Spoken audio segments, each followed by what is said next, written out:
you have any questions?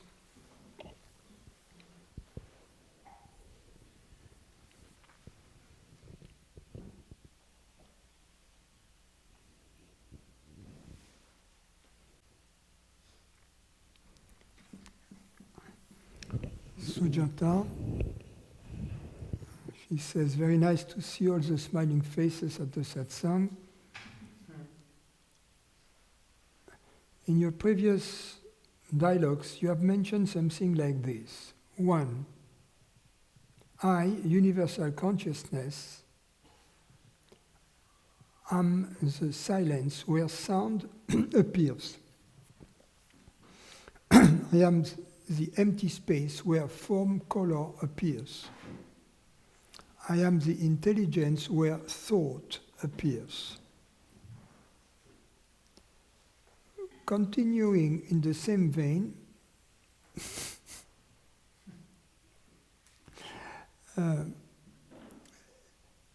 please fill in the following blanks.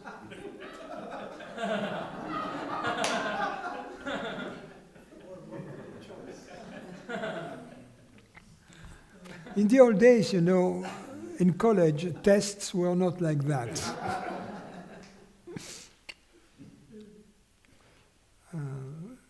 It was more custom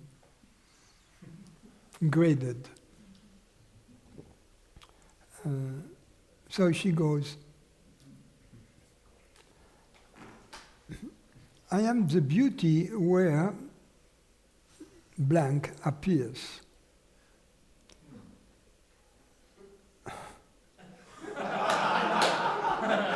No, but forms, colors, sense perceptions appear. And I am the love where feelings appear. Oh, that's done. I've done the homework.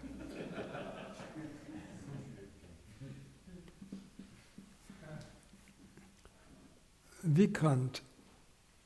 During my visit to the November retreat, when I asked you a question about ignorance,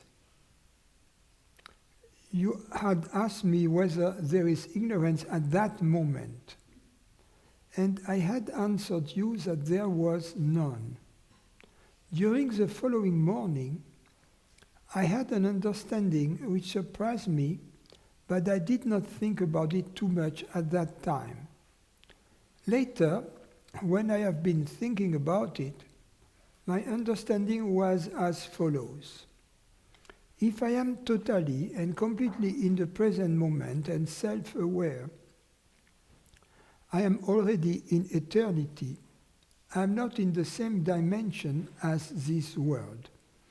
This entire world, which is my waking experience, seems to be made of similar material as dreams are made up of, but a little more gross when we experience it because of the senses. It seems to me that the eternal reality, which is our reality, sort of hallucinates this universe, or it can be said that the dream of this universe appears in this reality. When we, as awareness, leave the present moment, we enter this hallucination. Is this a correct insight? Yes, it is the cosmic dream. It is, Vishnu taking a siesta on the serpent Ananta and dreaming the world. That's Connie. Where are likes and dislikes, food, people, situations, come from? No, I guess she says, where do likes and dislikes come from? It seems to me that a newborn baby already has them. So it is not by identification that they originate, although they seem to create separation. Is it ignorance? No, definitely a baby has likes and dislikes. For instance, what I love to do is to initiate babies to ice cream. You know, and possibly before you give them some things they don't like, you know, this canned food for baby. So, but it has the same type of texture a little bit, you know. So you go, you give them the whatever it is, a carrot and peas. You go, yeah, and the baby, you know, shock. And then you give him the ice cream, and it goes. He's reluctant to open the mouth. Then you open the mouth, then Samadhi.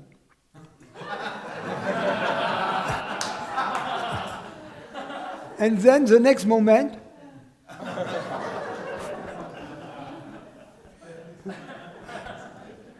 so obviously, these likes and dislikes are not due to ignorance, right?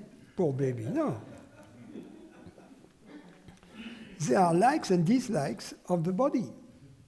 And we have inherited that. I mean, because I guess the animal, you know, energy is is a scarcity of energy for animals. So sugar is, so they like it. But for us, there is no such a scarcity. And then sugar is not that good for our health. But the wiring is the baby of the baby is the wiring of an animal, right? And it's like horses. If you feed them as much as they want, they just die of overeating. So there are likes and dislikes. They belong to the wiring of the body. They have nothing to do with ignorance.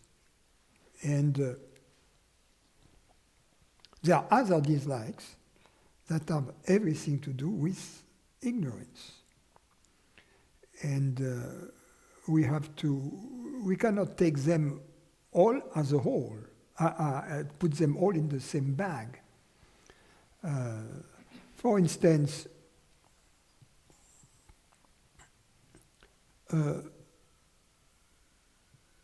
you may dislike when you go to a modern art museum a statue a sculpture which is made of a cross with Jesus in a jar full of urine.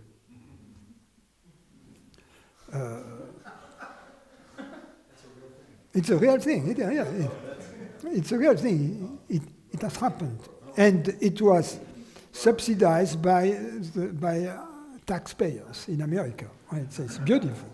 So you may not like that, and I wouldn't like that. So when I go to a modern art museum, there are all kinds of things that I don't really like. Does that come from ignorance? No, it comes from discrimination, which is not the same thing. Discrimination. Does that make me miserable? No. Does that make me mad? As long as it's not my taxpayer dollars that go into it, not. If it is my taxpayer dollars, yes.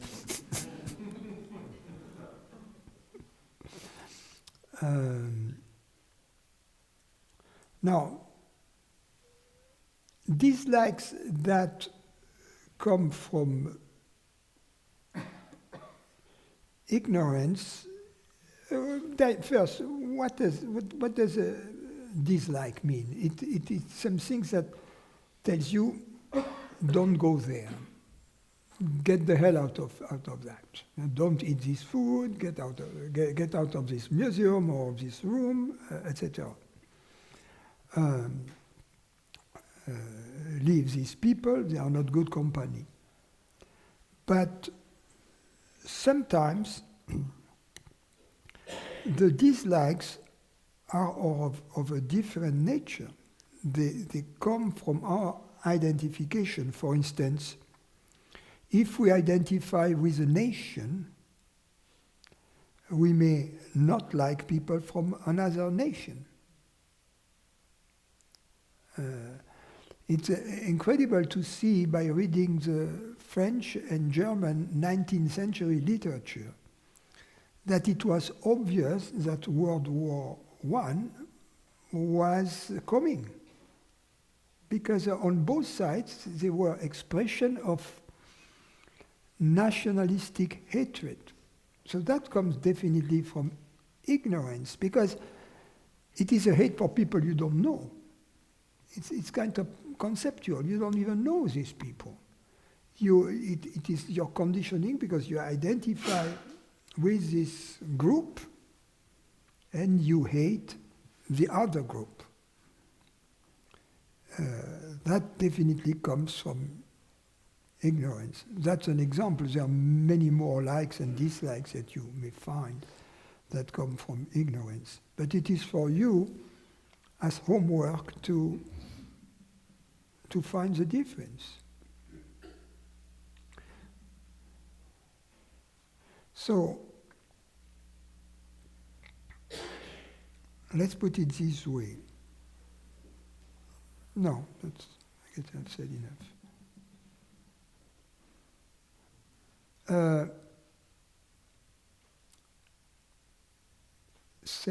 Connie asking, is, quote, not knowing what we are something of the mind? Or is it also consciousness playing the game of not knowing like it does with ignorance? Ignorance is knowing what we are and being mistaken about it. Ignorance is knowing that we are a human being, a human body. Now then, upon investigating the evidence or the source of this knowledge, we discover that there is no evidence that consciousness, the reality which is hearing these words right now, is a human body. There is no evidence whatsoever. But we have to do this investigation. Now, this recognition that there is no evidence whatsoever that consciousness is a human body, where does it come from? How can we say that consciousness is not something? This conclusion can only come from the experience of consciousness that enables us to make the determination that it is not a human body, or that it is not square, that it is not round, that it is not purple. We have to experience consciousness to experientially make this determination. So, at that moment, we know we are not the body. Not knowing what we are, therefore, comes from the experience of consciousness. Therefore, it doesn't come from the mind. This specific not knowing what we are. It is the result of the experience of consciousness. Then, this understanding, this revelation, if you will, can be formulated, and it becomes a mind concept once it is formulated. But the moment of not knowing what we are comes, in fact, for the fact that we know what we are. And because we know what we are not. And we know we are not an object. We know we are not something perceived. So, but this knowing what we are is knowing what we are nominally. And from this knowing what we are nominally, we discover that we are nothing phenomenal, therefore, that phenomenally we cannot know what we are. So by sticking to that, by not allowing ourselves to phenomenally know what we are, we remain out of ignorance. Because if we don't allow ourselves to believe to be something perceived, then what remains is what we truly are. That which perceives.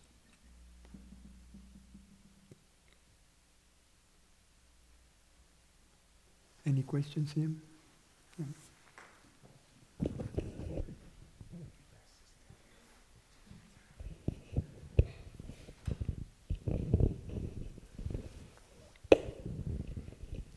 Hey, yesterday, I think it was like the last question of the day, but you were kind of talking about there is this natural instinct in you that you see someone and there's this deep feeling of get the hell away from this person, you know, like, and that's an intuition that you should absolutely follow in the right situations, but sometimes you have to work with those people. And you kind of mentioned that that's an interesting yoga exercise, but you didn't quite elaborate on that.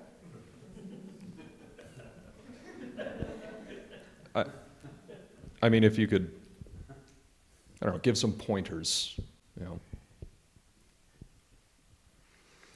Then you tell yourself, Houston, we have a situation. Yeah.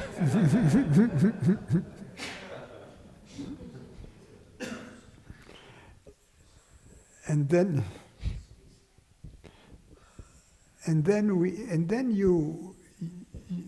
that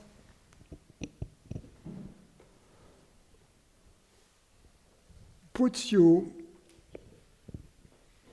in full knowledge that you are doing yoga.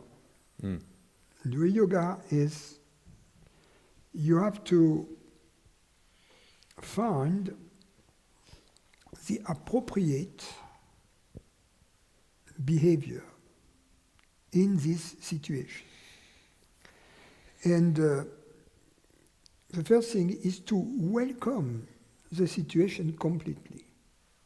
Because you need to allow for the various elements the situation is comprised of to be presented to your intelligence.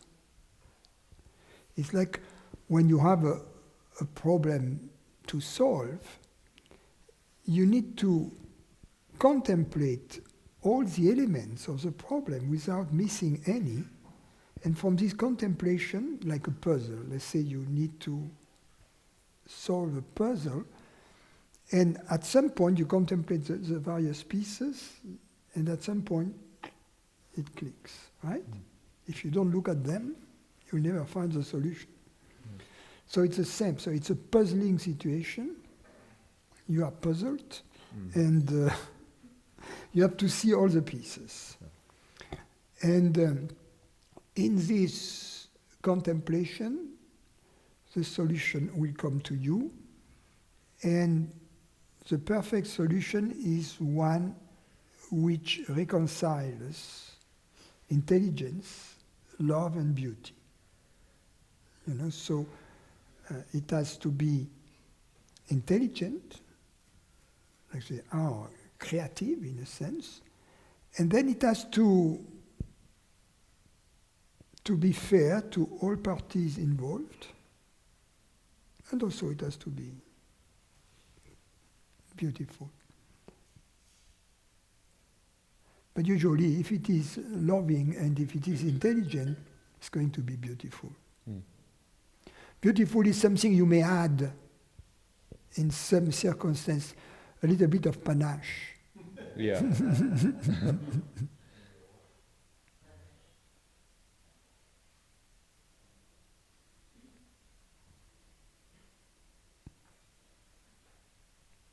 I guess there's just maybe a disconnect between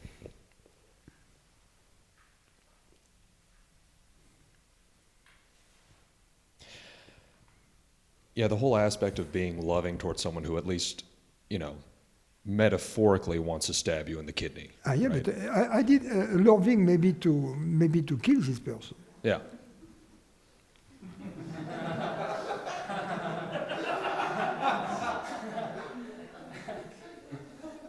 Okay, well, I hadn't considered.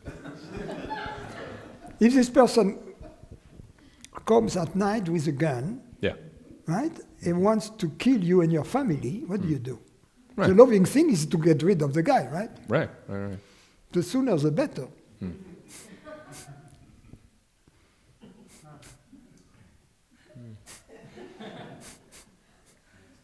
All right. You're not convinced. No. This is good. This is good. It's, yeah.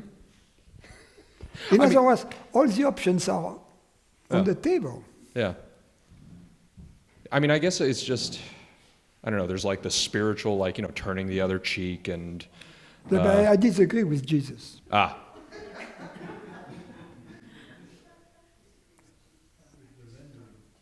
It's not loving to tend to give the other cheek. It's like, okay, you have your child, he's 12, and there is this other guy, he's 16, he's pushing crack cocaine on your kid. Right. So you go at the school, right? And this 16-year-old is there trying. You catch him red-handed, right? Mm-hmm. Or 15-year-old. Yeah. So the other chick would be, so you are dealing with crack cocaine. What about giving my kids some heroin also? That's the other chick. One chick is crack cocaine, the other chick would be heroin. Right. You know?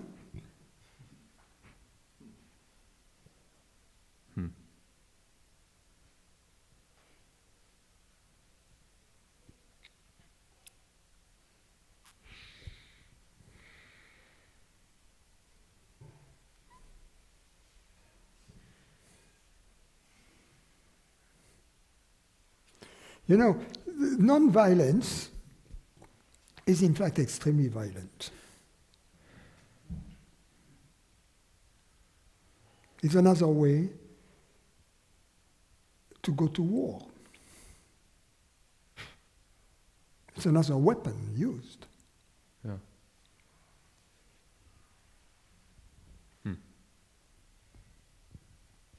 You're losing some of your sponsors. Yeah. What? You're losing some of your sponsors.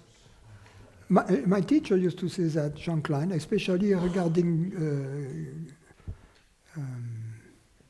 Gandhi, yeah.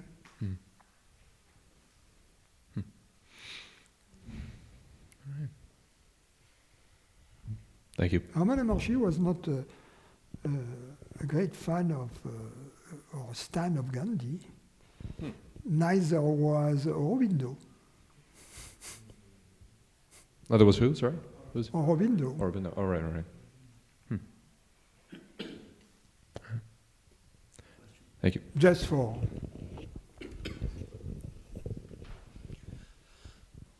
Following that question, Francis, there's so many situations in life when it's clear that there's nothing to do but watch things unfold. There are also situations in life where it's very clear that some sort of immediate involvement and action is required, if not demanded. But most of life is between these two extremes, and one is so often caught with the question, should I engage? Should I get involved? Is it my problem? Do you have any general guidelines for the middle of life here?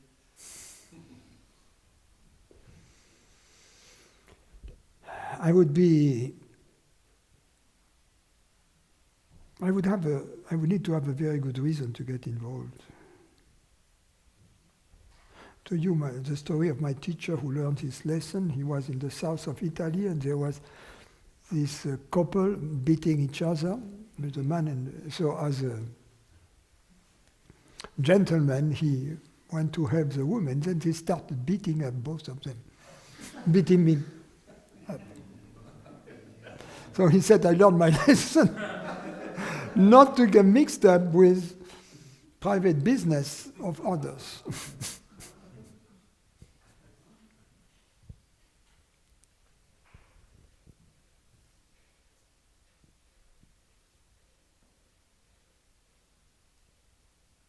But of course, if there is a disproportionate amount of force, etc., I'm not making a rule. I never make rules, right? In a different situation, the appropriate action would have been the opposite action, to intervene, of course. That's why we cannot have rules. Everything, whether to intervene or not in a situation, is part of the context. It has to be decided from intelligence, love, etc.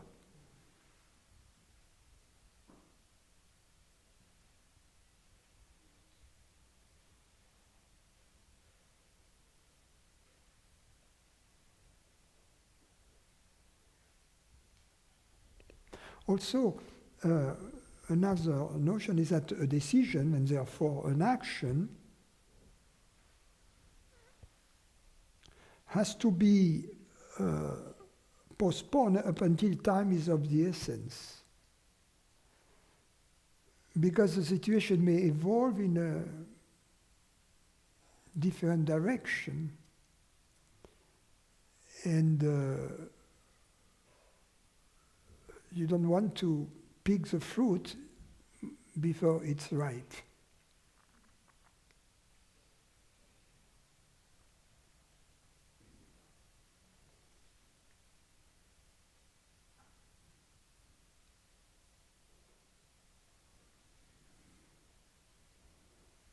In other words, the timing is also part, has to be determined from the context. Everything has to be determined from the context.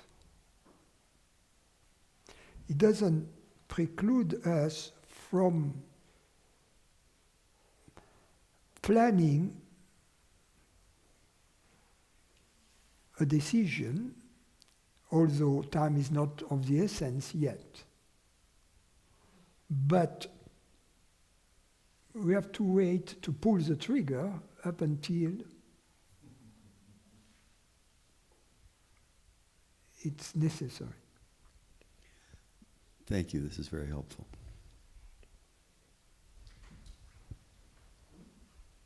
Can I ask a follow-up question? So all that seems really a lot of processing, whether is the time of the essence, or like in case of a teacher, that person would never try to intervene between two fighting couples again. No, that's just what I just said the opposite. I missed it. I said that this determination has to be made in context. And the fact that my teacher said, okay, I learned my lesson then, at that time, in this context, obviously I shouldn't have interfered, because they were both unhappy of my interference, right? So it's obvious it was a mistake. But it doesn't mean that in all similar situations, one shouldn't interfere. I guess in many cases one should somehow interfere, call the police or do something like that.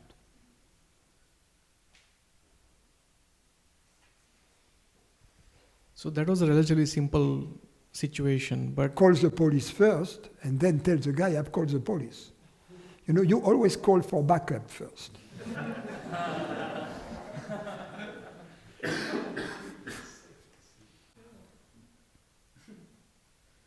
to me it almost seems like if you are just the universal consciousness surrendering whatever the situation is, like you said, allow all the aspects of the problem to present it to the intelligence. And to me, it seems like the intelligence itself would be then acting through you, making you take that action instead of you Absolutely. deciding and processing. Absolutely. You contemplate as universal consciousness the situation. And then at some point, clarity comes or decision comes. Sometimes you take a decision, you make a decision in the twilight. You take your best guess. In other words, there is a probability issue. It's not always a clear cut. You have to guess. Otherwise, sometimes you would never do anything. If you are in business, there is no certainty of success if you invest in a new product or in a new... You hope for the best and you take your risks.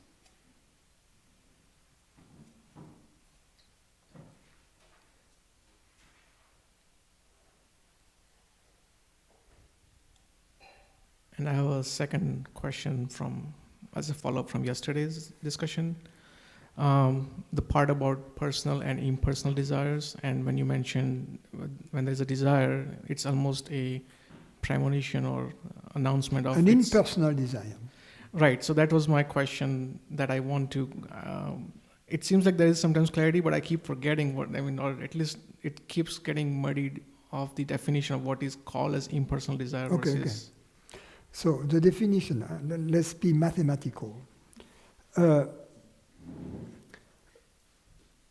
impersonal desire is any desire which is not personal. Okay. Now, a personal desire is a desire that wouldn't be there unless we would believe to be a separate consciousness. A personal desire is a desire that wouldn't be there unless we believe to be a separate consciousness. In other words, it's a desire that directly originates from the belief to be a separate consciousness. So I have two examples, and maybe you can help me identify. One is where something goes wrong, and you have the desire that it gets fixed. And let's say something at work. Like your car, for instance. Yeah. And so... Okay, ask yourself. Let's assume I don't believe to be a separate consciousness. Would I still need to fix the car? It seems that both ways, for me at least right now. Because it depends. It depends what you're fixing on your car.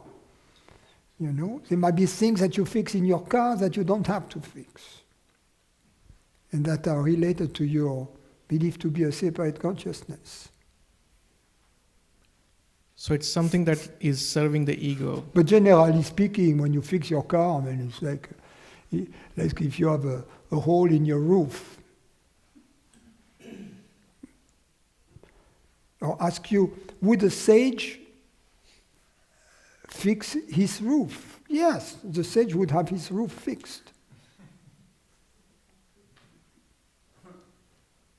What?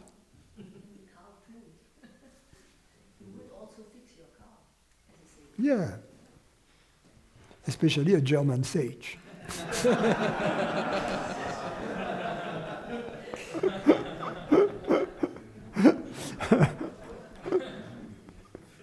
An Indian sage.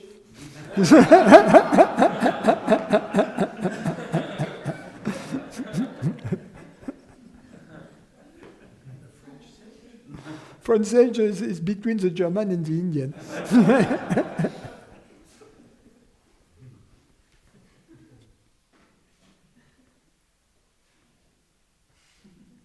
So the second one is, which I talked about it yesterday with one of the people here, is let's say I have a desire to live on the beach, which I do. What?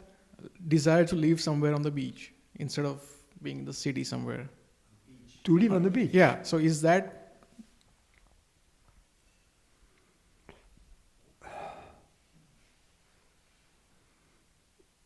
Yeah, it seems natural to me.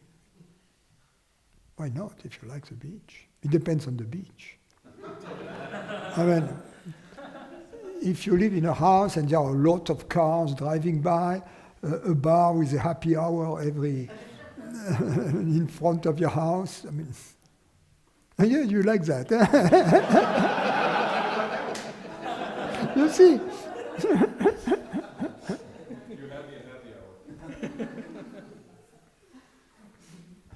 Thank you.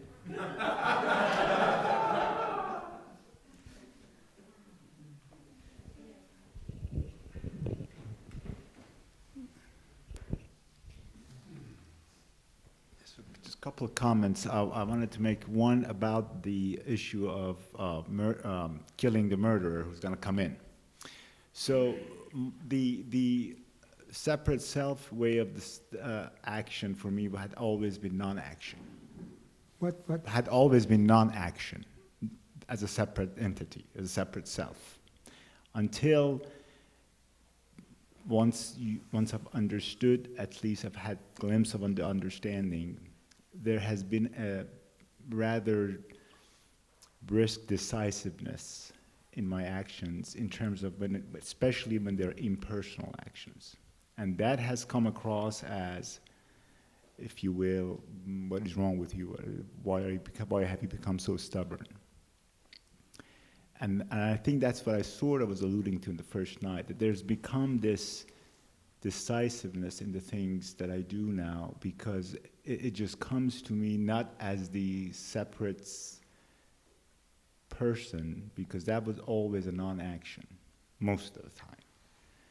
But now, especially when I come across, in my work situation, I work with a majority of people who don't know that they don't know, if you will, they're the separate self. So I have to deflate a lot of egos. And that has come across now as like, wait a minute, what is going on with you?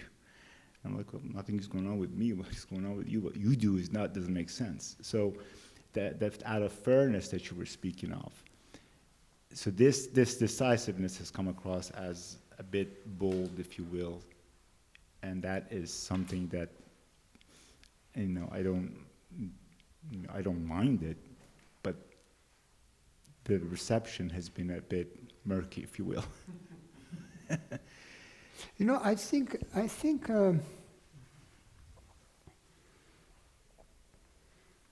there is what we do, and there is how we do it. There is the gift, and there is the wrapping of the gift. And my guess is that as we get older,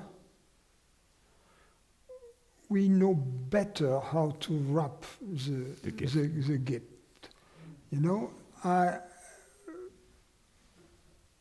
When we are in love with the truth, first we go to that which is essential, which is a gift, what we do. So we are more of a warrior. Mm-hmm. And then it's still war, but it's diplomacy, which is war through other means, right? So Right. Yeah. Okay, thank you. The second comment I wanted to make is this was my second time doing the body yoga exercises ever. And while doing it, something came to me, which was as follows. If I can, and I was, changing sensation without the movement of the body, one can do the same thing to the world perception, which means you could basically change the reality of what you see. Will that be a correct statement to make? that is part, yes. And the question is,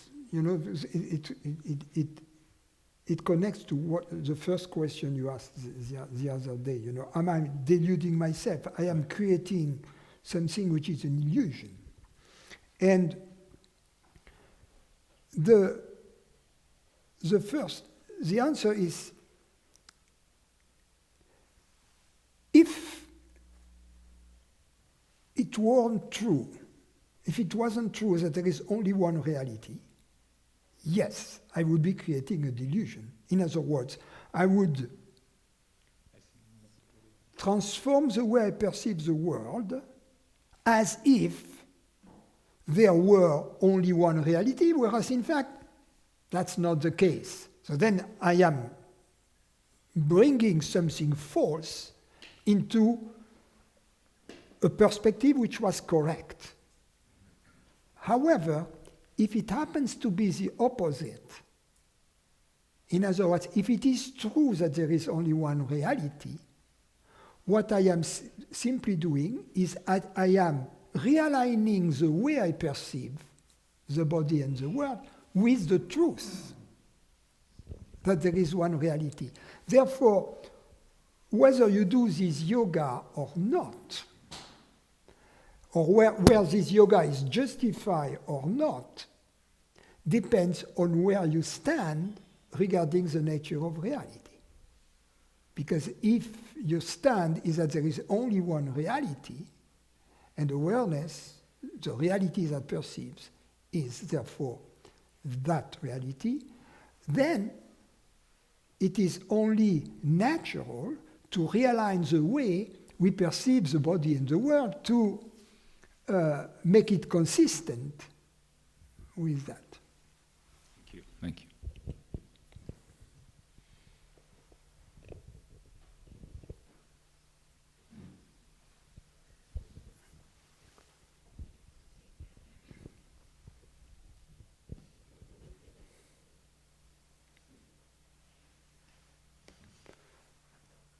Okay, Luciana. That's a question I didn't answer yesterday, I guess. She's asking it again, which is a very good policy, Luciana. I have a question, she says, that keeps coming back. Reality creates all that she simultaneously perceives and everything else. All possible other realms that she has chosen to be independent from being perceived and or discovered. But the thought about such realms is simultaneously created and perceived. And as reality is not in time, the objects of such realms must also be simultaneously created and perceived, discovered, together with the thought these exist independently from their being perceived, discovered. If I am not talking nonsense, can't the above apply to all the everything else group? So there would ultimately be no real distinction between universal consciousness and reality. What do you think? Would this be the solipsism with a big S you once mentioned? First, Luciana, this last sentence of yours shows me that there is something that I always say and that you haven't got. And because I always say that, that reality and universal consciousness and consciousness are one and the same. And here you say there would ultimately be no real distinction between universal consciousness and reality. There has never been any distinction between universal consciousness and reality. In fact, we don't even need to put the word universal in front of consciousness, because a consciousness, I define it as a reality which is hearing these words right now. Not something universal out there, very far away, like God-like. No, this very simple, clear presence which is hearing these words right now. That's the extraordinary news, if you will.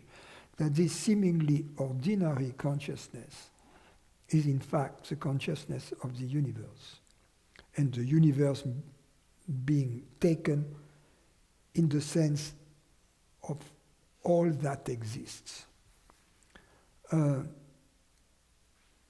Now, regarding the everything else group that you mentioned,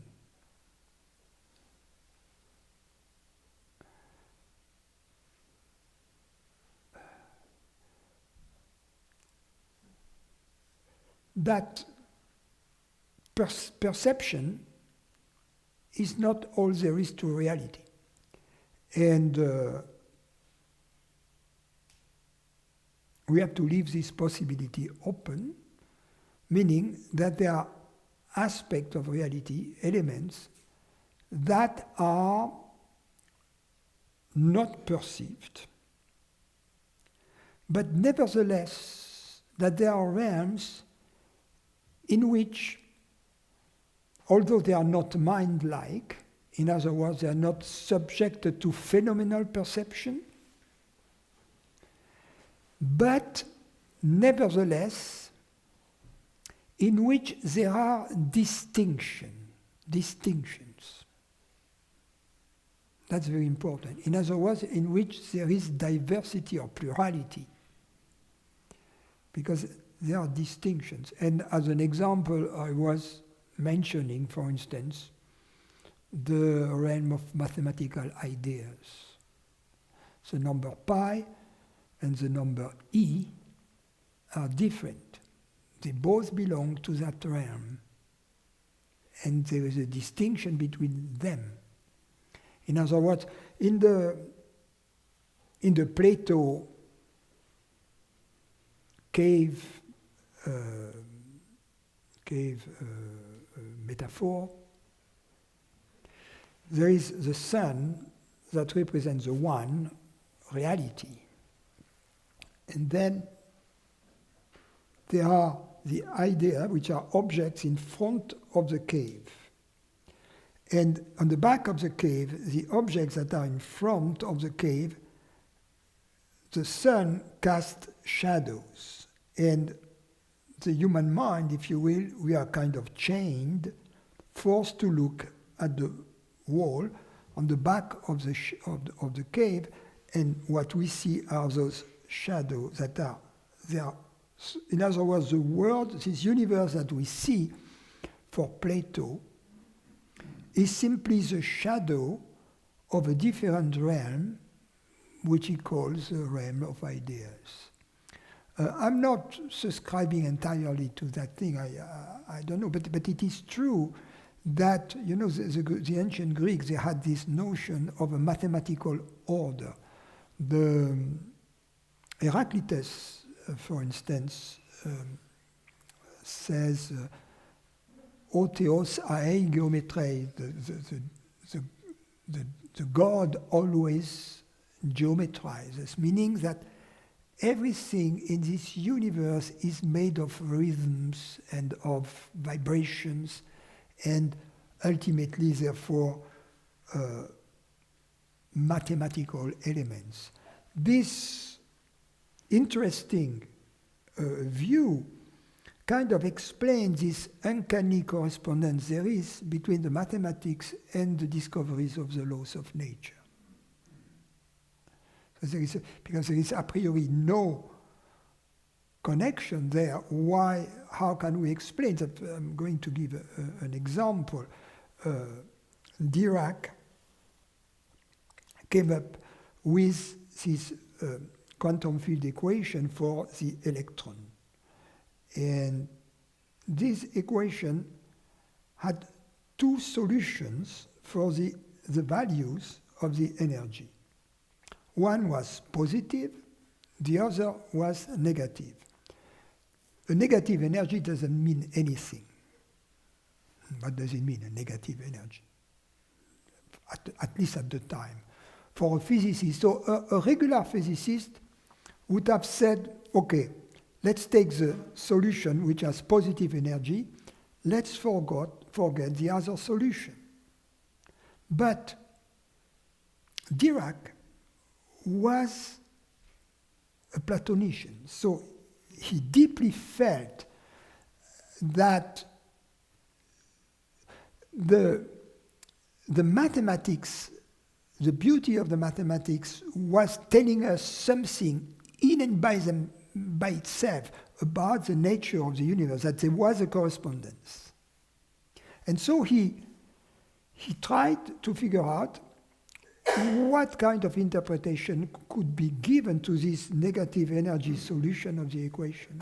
And one possibility would be another particle, like the electron, that would have the same values for the spin, that would have the same mass, but that would have a positive charge. The same value of the charge, but different sign.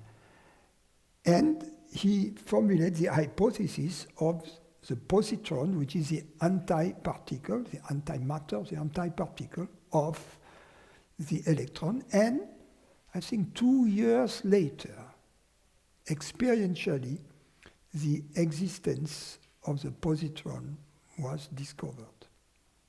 That's the beauty of it. So from the ideas, from this world of ideas, and of course, something interesting about this realm of ideas is that there is no time there. And that's why it is not mind-like, because mind is the child of time. But in the realm of ideas, there is no evolution. The number pi doesn't evolve, the number e doesn't evolve. An understanding about that realm doesn't evolve either. The Pythagorean theorem will always be the same. There is no change there. So, food for thought. What I was simply... So I wanted simply to open the possibility that there are other aspects to reality that are not mind-like, especially because mind is very human-related. We cannot limit reality, put it in the straitjacket of human mind. That would be a little bit of hubris there. Regarding the everything else, meaning things that are not perceived through minds, but they are nevertheless perceived. In other words, we have access to this realm, but not through mind, through consciousness. How? The answer is through understanding. Because what is the number pi? Pi is simply a placeholder that stands for some understanding. It doesn't stand for an object.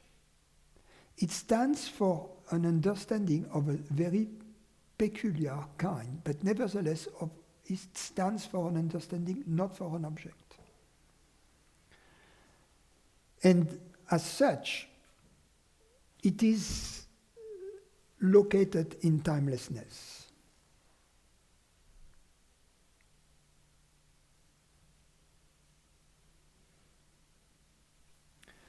So I know that I've answered your question on a tangent.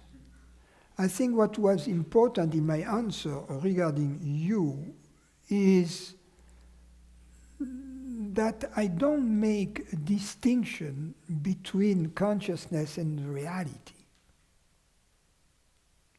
Consciousness is reality. And that's a very important distinction. And I'm going to tell you why.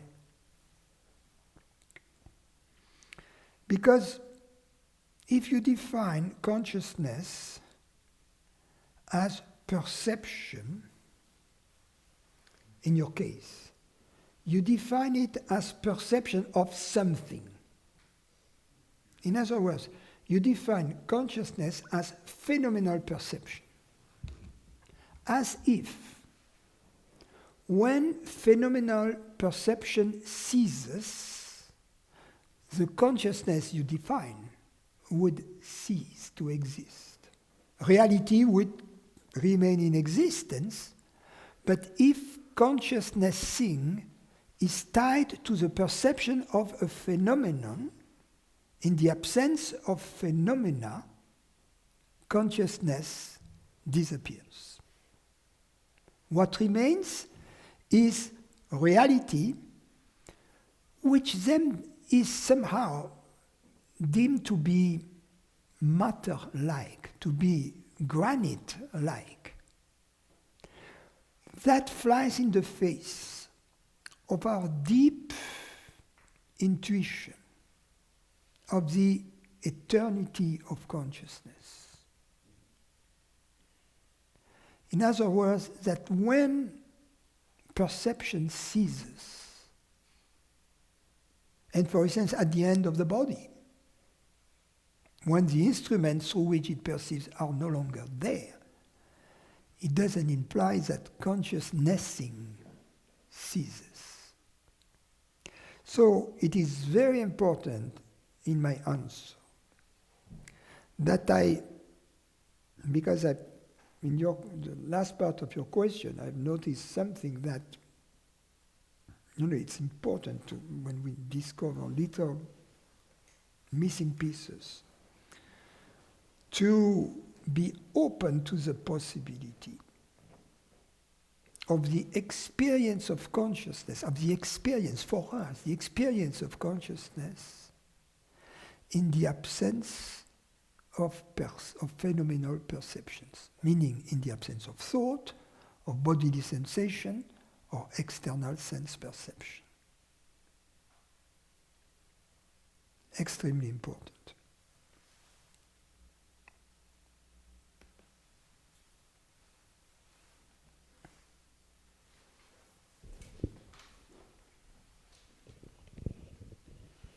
Francis, about pi.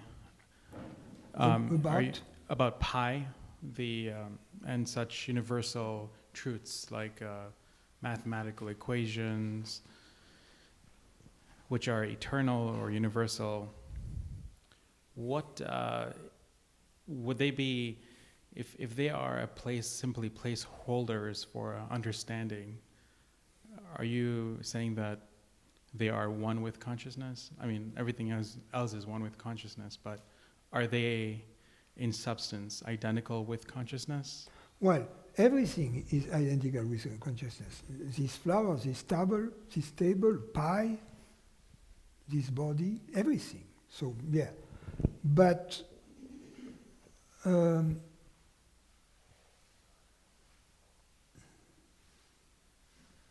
the same time, I was pointing out the fact that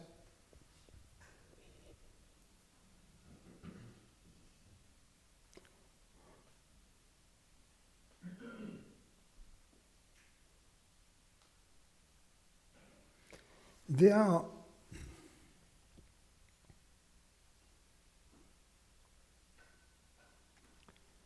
the world of ideas. There are ideal objects, like a perfect circle. The set of points on a plane at an equal distance from another point called center, right? There is no such an ideal circle in reality. In reality, in the physical world. But nevertheless, these ideal objects and their properties and their interactions have some form of existence, and the beauty is that this form of existence is not independent from what's going on Earth here. That's the extraordinary thing.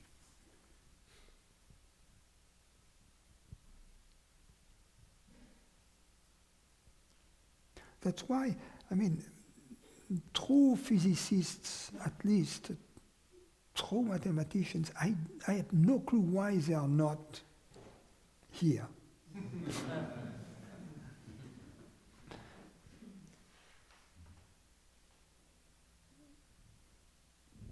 Why should they be here? Because non-duality is the best underlying epistemology for science. Because it is not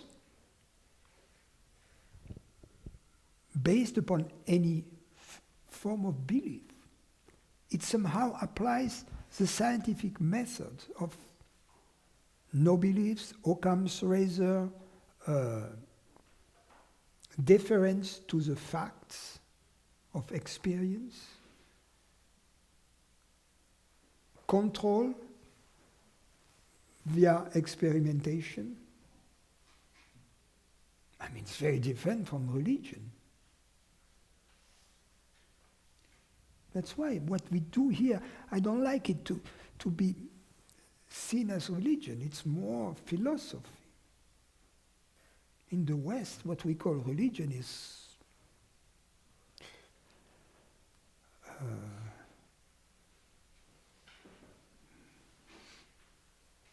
I don't know, mass propaganda leading to belief systems not different from communism in the USSR or this type of thing.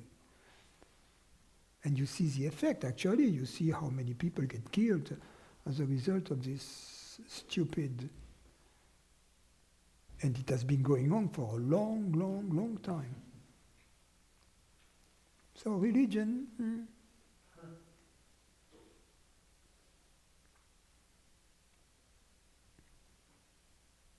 So about the universal ideas, they're not completely mind independent, you said, but they're somehow... Universal ideas are mind independent. That's the point I'm making, yeah. The point I'm making is that there are realms that are not mind-like, because mind is thoughts, right? Mm-hmm. And mind is movement. And there are realms in which there is no time.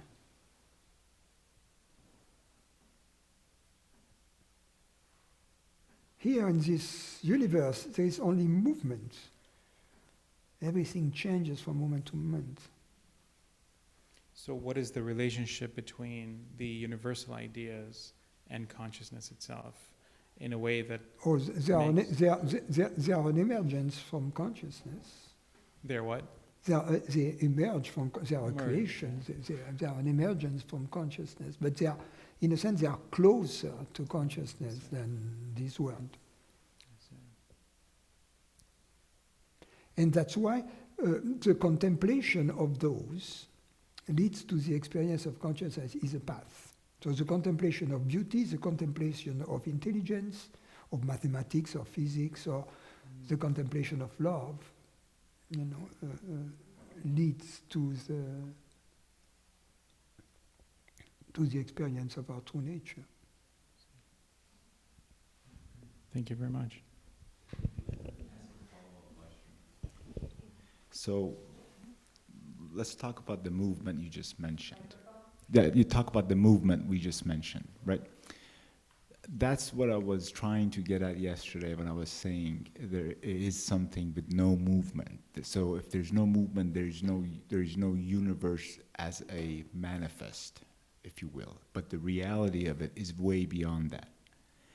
So the lack of movement is what I had sort of contemplated as the equilibrium, where there is reality without the need for anything else.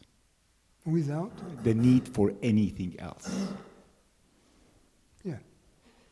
So that no movement statement will apply to that solid chunk of whatever you can, I don't know, I just want to sink your teeth into it.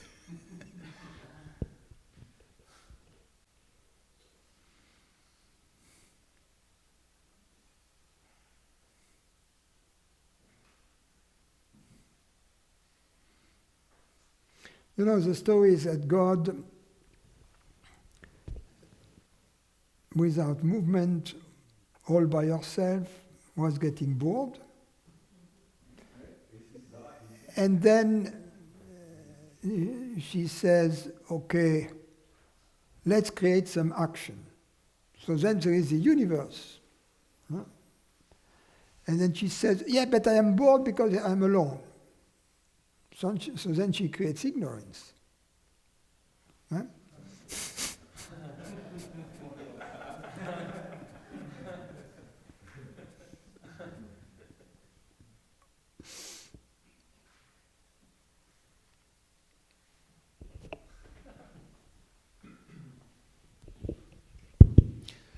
Today in the yoga, we were doing something that conventionally I think we would think of was effort, some effort.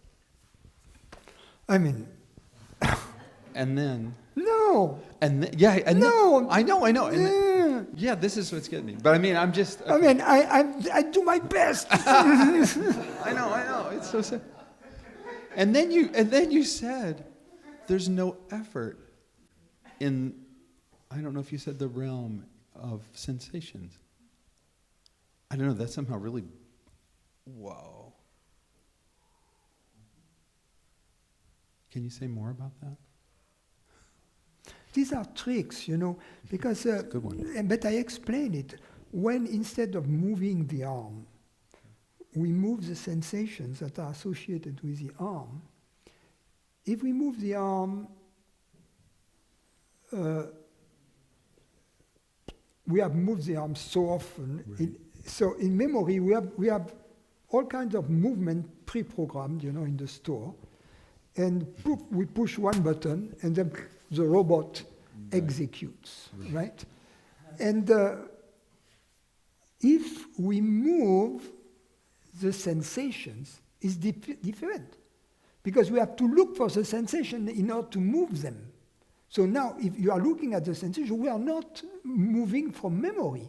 Mm-hmm. We are infinitely present, you know. It's so then that's the first step.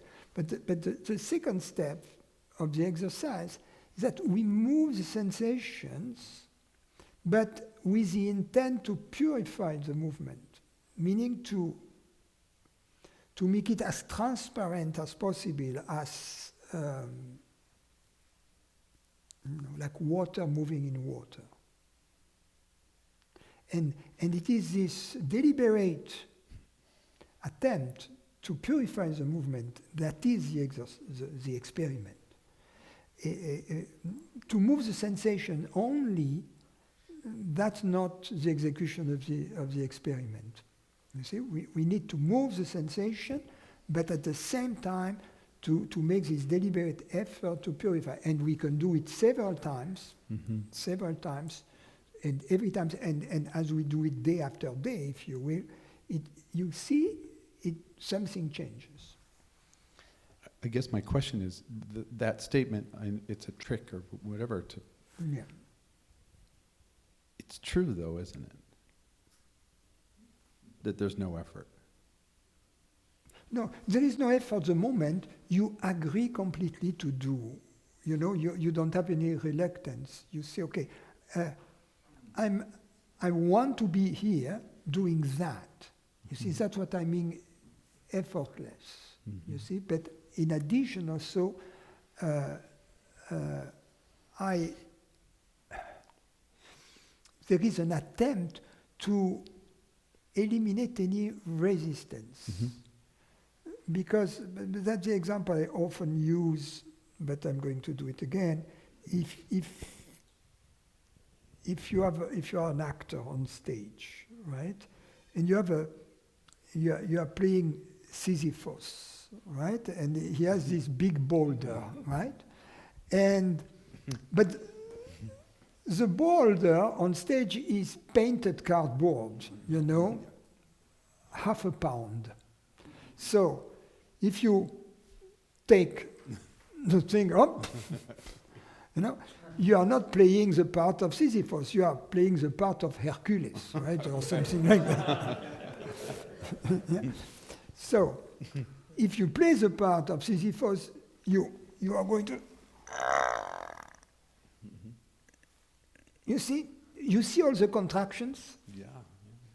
They are not necessary, right? Because the thing is only half a pound. They are fake. What the actor is doing,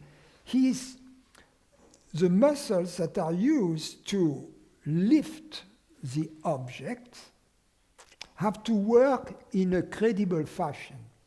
In order to create this credibility, the antagonistic muscles that oppose the movement are brought to bear, Yes. right?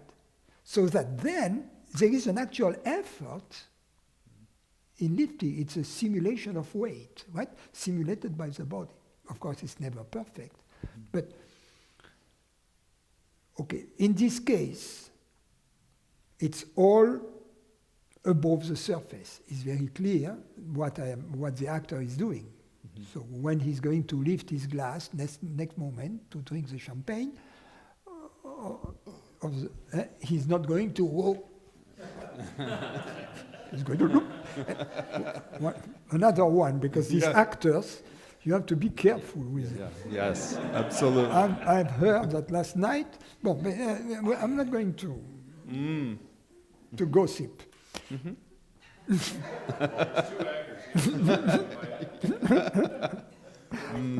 So, going back to where we are at, where we were at, in the case of the lack of transparency, this lack of transparency originates from similar resistance opposing any kind of movement that creates the illusion that there is a person here, that creates the illusion that I am that, I am this. And that has been conditioned, memorized a long, long time ago, and these contractions have become chronic. They are below the surface. You see, they are not visible. But by doing these exercises, we allow for them to come to the surface, and then the body with its own intelligence, the organic memory of the free movement will liberate itself from these chronic contractions that creates the illusion I am here and not there. You know, if I take the example of the actor and a young child who wants to show her mother how strong he is, you know, and now he discovers that now he is able to lift this stone that was in front of in the garden that previously he had tried to lift, and not now. He's 1 year later, right? He can. So he wants to show his mother that he can do it, you know. And the mother comes, and to promote himself, you know, he add a little bit of the actor in the moment. You know, and say, "Mom, look." You know, and then there is a little bit of ego. You see what I mean? Yeah. Thank you.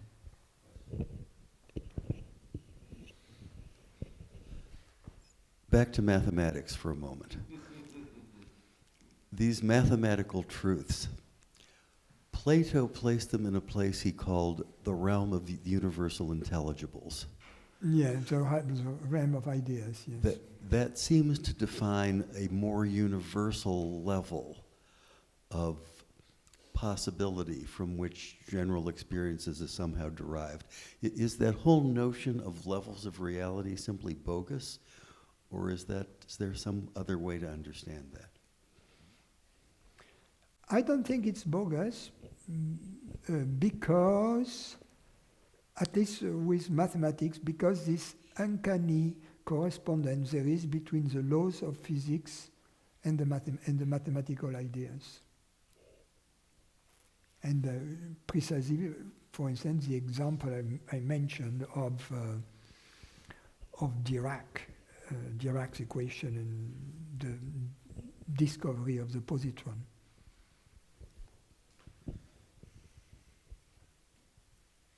Talking about Dirac, he was nuts. He was a nut job. And he didn't speak because he wouldn't utter a word that wouldn't be experientially substantiated. So he got his Nobel laureate and Nobel Prize, and then they throw a big dinner. I don't know whether he was a Cambridge or an Oxford guy, but at Cambridge or Oxford, they throw this big dinner in his honor. And there is the minister in charge of research, and he is, of course, on the right of the minister. And the minister has been forewarned that he doesn't speak. But after 10 minutes of silence, the minister says something, typically British. He says, because he looks outside, finding something, he sees that the trees are moving in the wind, and he says, it's windy today. And Dirac stands up, goes to the door, opens the door, goes outside, comes back, sits. Yes, indeed, it is.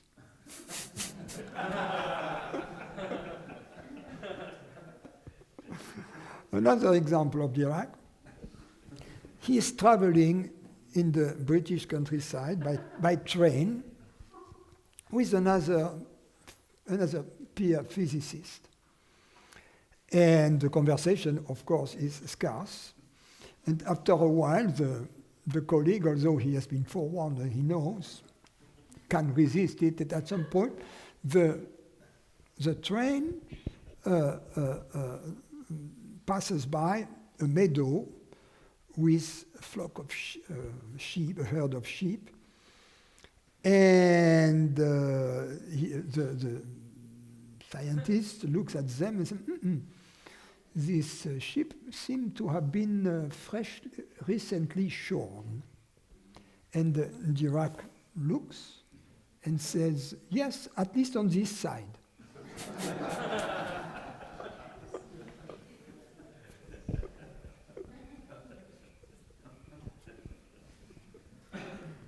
That's true physics.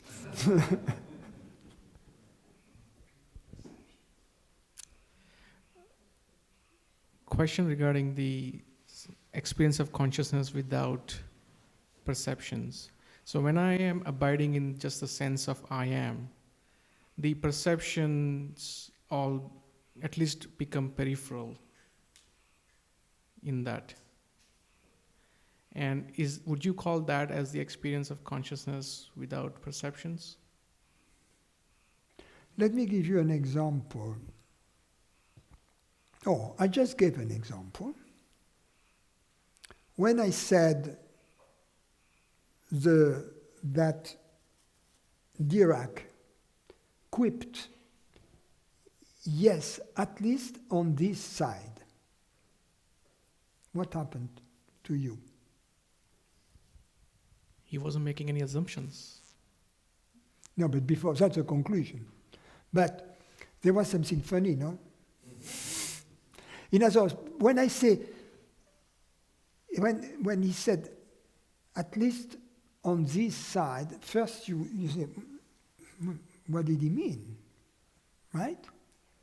And then you get it, you say, yes, because he couldn't see the other side, and he didn't want to make any answer, so then you get it. But you don't get it right away, right? Now, while you are not getting it, you picture the meadow with the sheep, right? And the train and Dirac and so on. And then what he says. And then you don't know, right? You don't know before you know, you don't know. You don't know. You are in this not knowing. And then bingo. So, in this not knowing out of which the understanding comes, everything, the question, the uncertainty that was before has ceased to exist in the moment of understanding. And the formulation, he didn't make any assumption, has not been formulated yet. Because you need the understanding first before you can formulate it. And before the understanding, you need the story, so that you need to have something to understand, right? So the understanding takes place between the story and the formulation. Meaning, when the understanding takes place, the story is no longer, and the formulation is not yet. So what is there? Just you. You as understanding. Nothing. You as consciousness.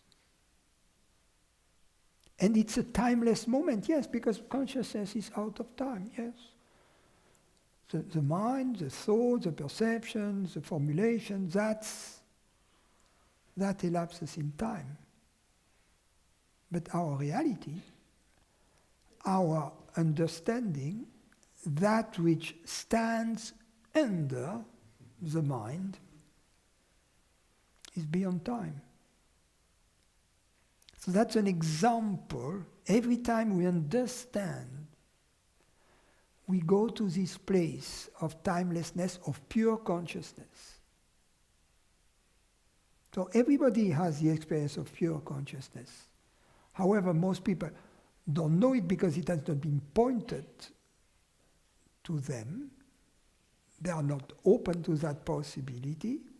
And also, this type of understanding doesn't liberate us from ignorance. It liberates us from the ignorance of something, but not from the ignorance of our true nature. In the case in point, it liberates us from the ignorance, perhaps, what's the point that Francis was making? Now I see, right? So it liberates you from this type of ignorance, no big deal. But it is the same place, the same reality that understands the joke and that understands itself.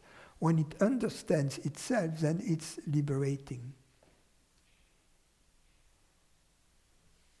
So I was giving that as an example of experience of pure consciousness and of the timelessness that prevails there, which then, from the vantage point of the mind, seems like nothing, like something that had a very, very tiny duration, so tiny that it didn't last. But in fact, it's not tiny, it's zero. Because the time ceases to exist when the mind stops. Between perceptions, there is no time.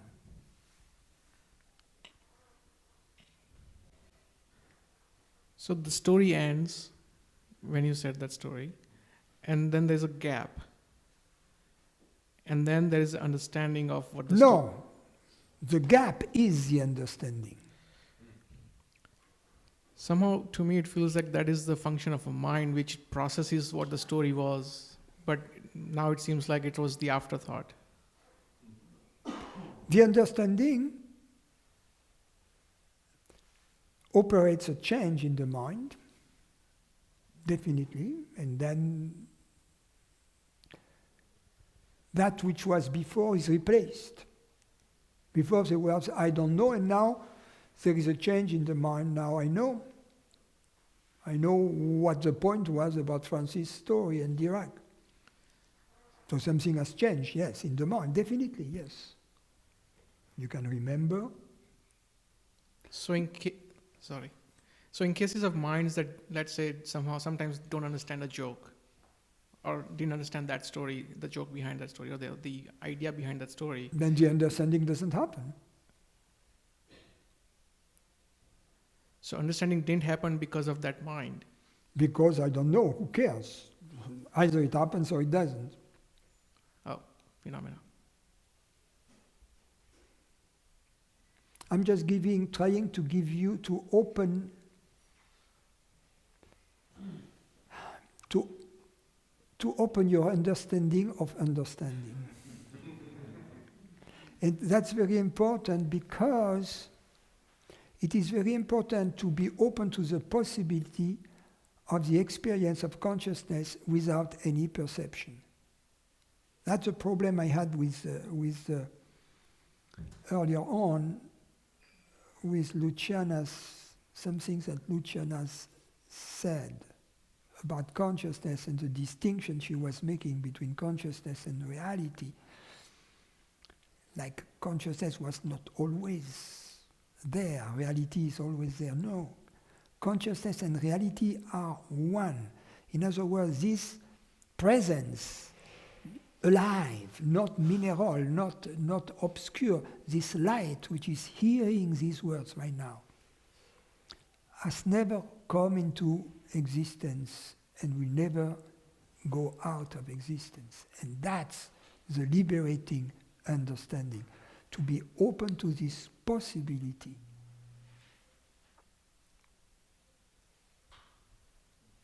So the reason it has been missed is because there is a very split second of where that happens, right? The understanding and then the mind coming in the picture. But what is missing? Nothing is missing. No, it's not missing, but it is not realized because it happens for a very Yeah, but ask yourself the question, what was there at the moment of understanding? What Nothing. was there? Nothing. No? You. I mean, yeah. Yeah?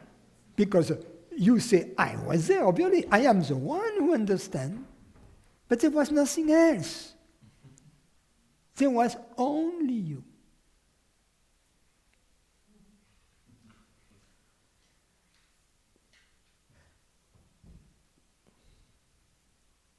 I think the problem was that mind is trying to make that longer. But of course that is not.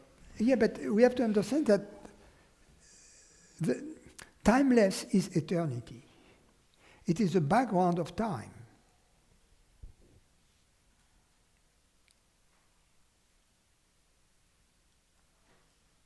It is the background of mind, and mind is time.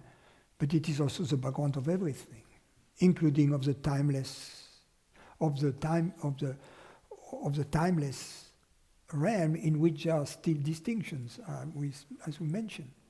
So if there are distinctions, there is still some distance or some separation between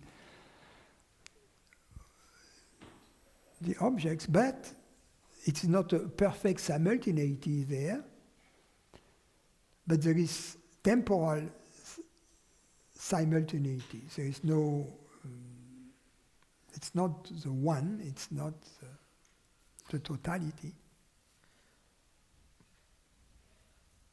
So this happens every moment, right? Because there's always experience and then understanding and then mind coming in between, after that as a thought of what the understanding was.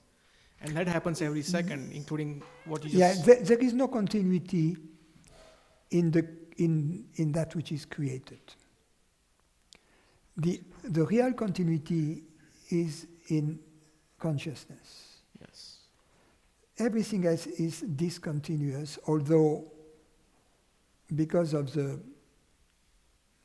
memory artifact, we forget this discontinuity a little bit, like when we watch a movie, at least the old-fashioned movie, it was 24 frames per second. Click, click, click, click, click, and black in between. But because of the persistence of the impression of the retina, it creates the illusion of continuity.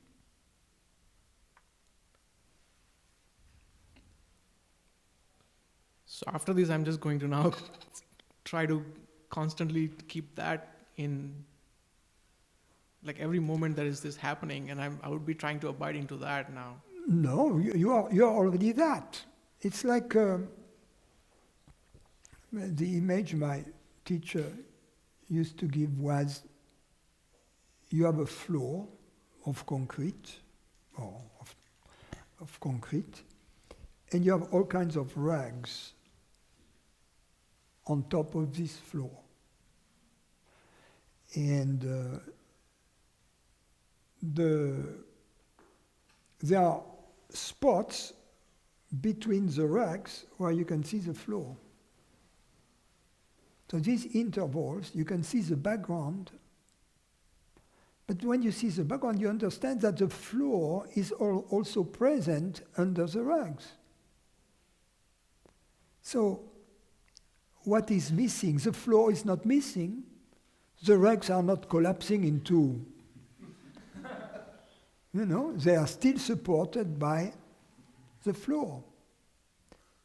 So in the same way, the awareness in this moment is pure awareness, and when there are perceptions, there is awareness with perception. So you have awareness with and without perceptions. But what is extraordinary is that in these moments without perception, where we leave this body, we leave this mind, we are in our freedom.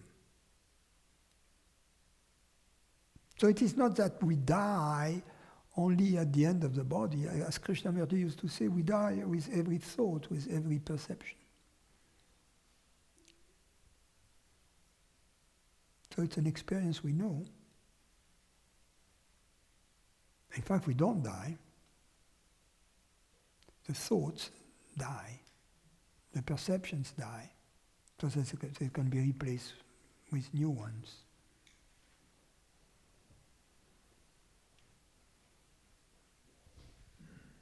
So is it not important to not be engrossed in the perceptions and what it means and all that stuff in order to have that understanding?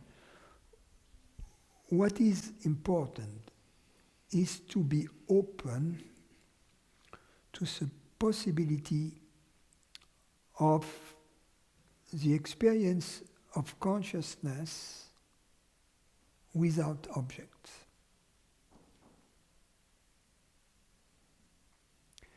Because as an experience, because what happens in the moment of understanding is not nothing. But as I was asking you what was there, you said nothing. So it's a form, it's an emptiness, meaning empty of objects, empty, but it is not a nothingness because you are there as consciousness. So it's an emptiness which is not a nothingness. And this emptiness is the power that creates everything. So it is our reality, because you said, I was present, right? So this emptiness is our real identity. We are all alone in this moment. And that's our reality. And that's why we have this deep intuition that there is only one reality. So if there is only one reality, and that's normal because our body is very much part of the universe, right? So the reality of what we are and the reality of the universe is the same. But in this moment, where there is only I, this reality knows itself. You see, it knows itself as the only reality. And as it knows itself as the only reality, it knows its immortality. And that it knows its immortality, the fear of disappearance disappears.